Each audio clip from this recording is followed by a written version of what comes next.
Hola, soy Larisa Costas y en los próximos minutos navegaremos en la movida política de las redes sociales y del periodismo digital. Acompáñame a averiguar en qué anda el imperialismo 2.0 a un clic.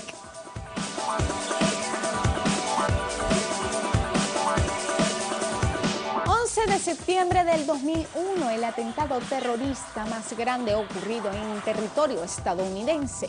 Casi 3.000 personas perdieron la vida. El objetivo táctico de los ataques fueron los principales centros financieros y militares de Estados Unidos. El fin era aterrorizar al pueblo.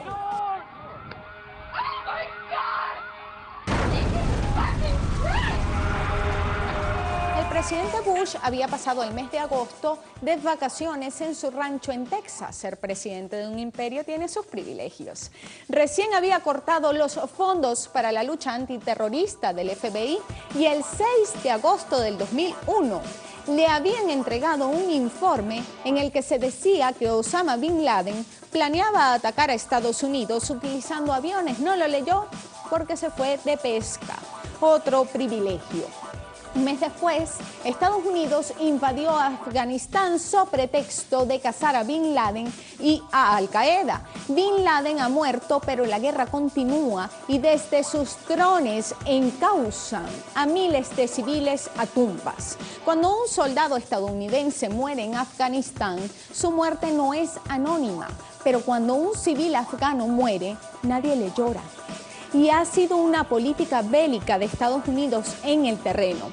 El general Tommy Franks, quien dirigió la invasión en el 2001, dijo: ya sabe que nosotros no contamos los muertos. La ONU empezó a contar víctimas en el 2008, pero sus funcionarios han reconocido los esfuerzos de Estados Unidos para ajustar las víctimas a sus intereses.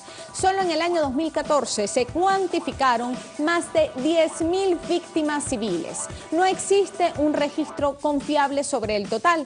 Miles de cadáveres después, filiales de Al-Qaeda en Siria fueron aliadas de Estados Unidos para propiciar el derrocamiento de Bashar al-Assad, que no tardaron en degenerar en el Estado Islámico.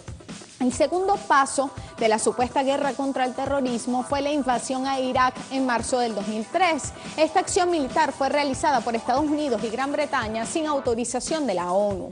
Estados Unidos sostuvo que la invasión era indispensable debido a que Irak poseía armas de destrucción masiva. Había que encauzarlos, pues, a los lineamientos de Washington.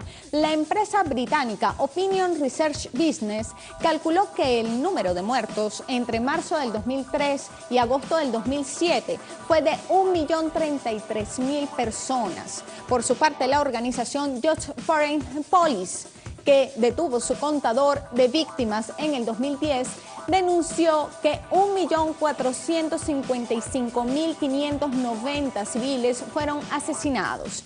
Años después, el propio Bush reconoció que Saddam Hussein no poseía armas de destrucción masiva. Sin embargo, siguieron encauzando iraquíes. Pero hay una tercera consecuencia de la que poco se habla: la ley patriota. Desde entonces, la Secretaría de Estado puede señalar a cualquier grupo que se haya visto involucrado en alguna ocasión en actividades de carácter violento como organización terrorista. Es decir, en Estados Unidos, cualquier guarimbero puede ser juzgado bajo la ley patriota.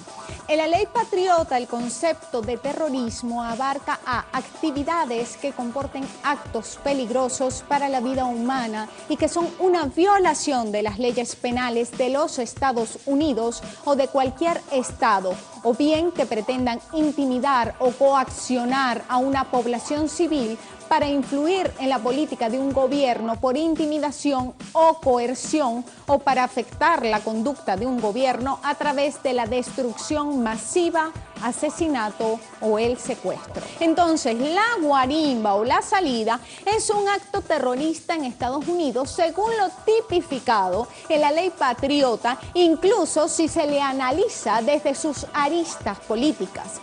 Bajo esa ley, fueron detenidos y encausados judicialmente 2 empresarios de Brooklyn, Nueva York, por haber transmitido un canal de televisión del grupo libanés Hezbollah a través de su servicio de televisión por satélite. Se les acusó entonces por la emisión de contenidos que, según, atentaban contra los valores de Estados Unidos y la libertad de prensa. SOS Estados Unidos. En septiembre del 2011, una resolución del Congreso de Estados Unidos llamada Autorización del Uso de la Fuerza Militar permitía al gobierno utilizar al ejército para detener a sospechosos de terrorismo por tiempo ilimitado. El prisionero puede ser llevado a cualquier centro de reclusión, inclusive en otro país. En diciembre de ese mismo año, Obama suscribió el Acta de Autorización de Defensa Nacional, que hace legal una detención con esas características contra ciudadanos estadounidenses.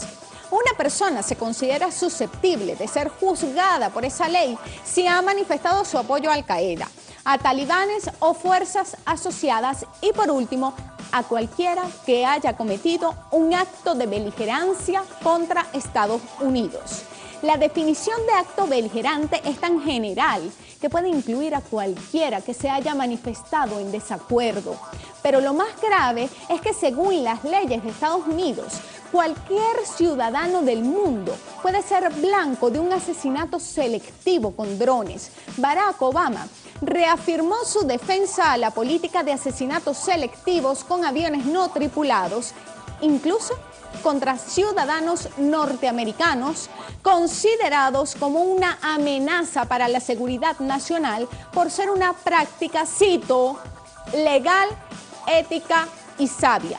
Es decir, ellos también encausan a sus propios compatriotas. Vale recordar el caso del clérigo Anwar al-Awlaki, ciudadano estadounidense y musulmán, que fue víctima de un asesinato selectivo en un bombardeo el 30 de septiembre del 2011 en Yemen.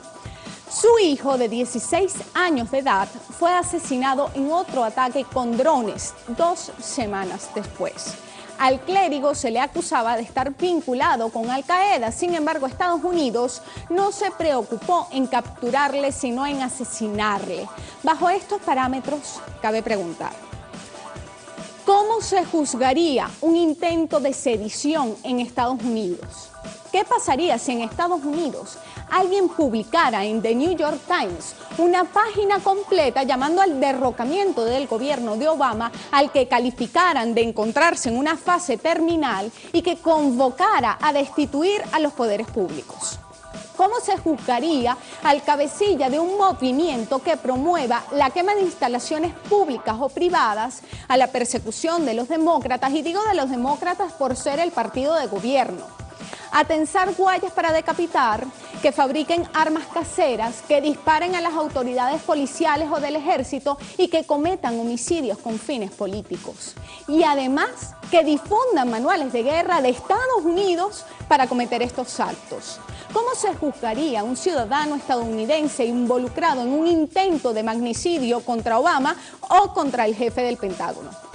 ¿Qué pasaría si un alto funcionario militar estadounidense confiesa planificar el derrocamiento del gobierno de Obama e involucra a un congresista republicano en los planes? ¿Qué pasaría en Estados Unidos si el gobernador de Washington, D.C. aparece involucrado en un complot terrorista?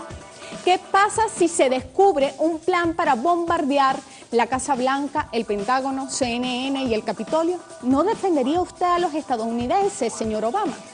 Todas estas amenazas se han desplegado en nuestro país con la colaboración de Washington.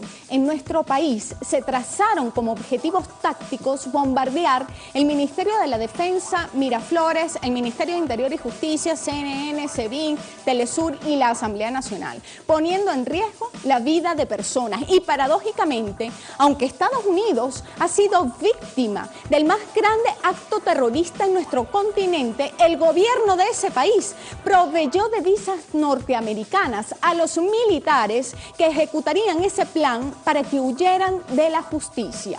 Del combate selectivo al terrorismo han cosechado al propio Talibán, a Al-Qaeda, al Estado Islámico y se ampara Posada Carriles, que anda a sus anchas en la Florida.